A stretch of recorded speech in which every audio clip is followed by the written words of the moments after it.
Like all other prisoners, Abdulrahman spent his first month in Guantanamo in complete isolation. He says he was occasionally told by his jailers that they knew he was on a CIA mission. It was barely enough to restore his hope, and then he was moved into the prison's general population. Their hopes was when they take me into Cuba, they could put me next to anyone that was stubborn and that wouldn't talk, and I would talk him into it. Well, it's not that easy, first thing, because lots of people want to talk to anyone, because everybody in Cuba is scared of the person next to him.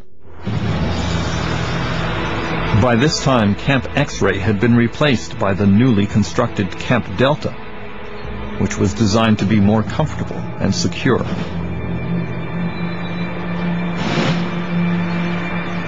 At one point, Abdulrahman heard that his younger brother Omar was just 50 feet away in a neighboring yard. They could yell to each other in Arabic. So I asked him, how are you, how is everything? And he told me, just stay with the original story, we have an organization and all. I said, how's your health? He said, it's okay, just losing my left eye and all, they don't want to operate on it. Omar said you stick to the original story. What is that? Original story, we have an organization. We don't have anything to do with Al-Qaeda. We don't have anything to do with the Al-Qaeda members and all. And just stick with that story. The U.S. Army conducted public relations tours to exhibit the cells at Camp Delta. Each prisoner was provided with a Quran and a Turkish toilet.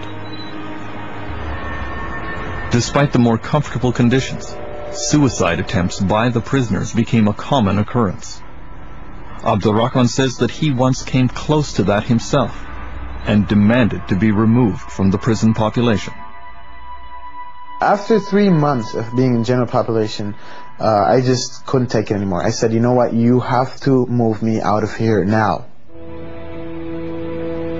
Abdulrahman says that by mid-2003, the CIA realized that their plan was not working out very well.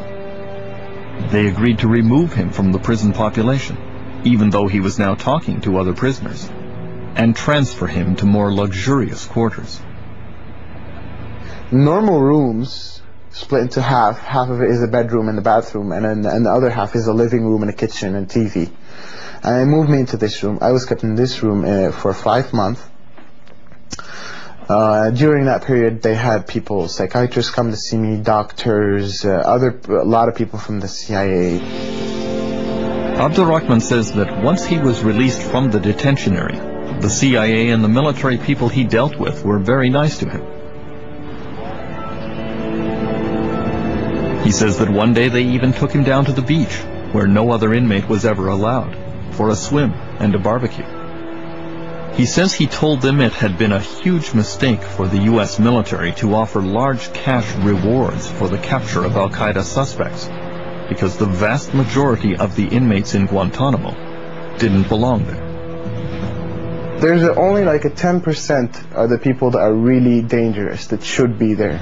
And the rest are people that, don't have anything to do with it, and don't even understand what they're doing here.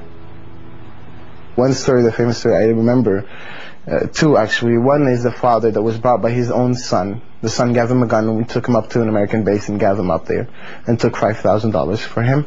Is one story. The second story is of a drug user. The person that, was sitting next to me, not worried about being in jail, not worried about what's going to happen to his family, not worried about what he's going to get. All he's worried about, and every time he asks the MPs to come around, asking them for a smoke, asking them for some hashish, for marijuana, something like that, he doesn't even know what he's doing here. Truly a drug addict, not on Qaeda at all.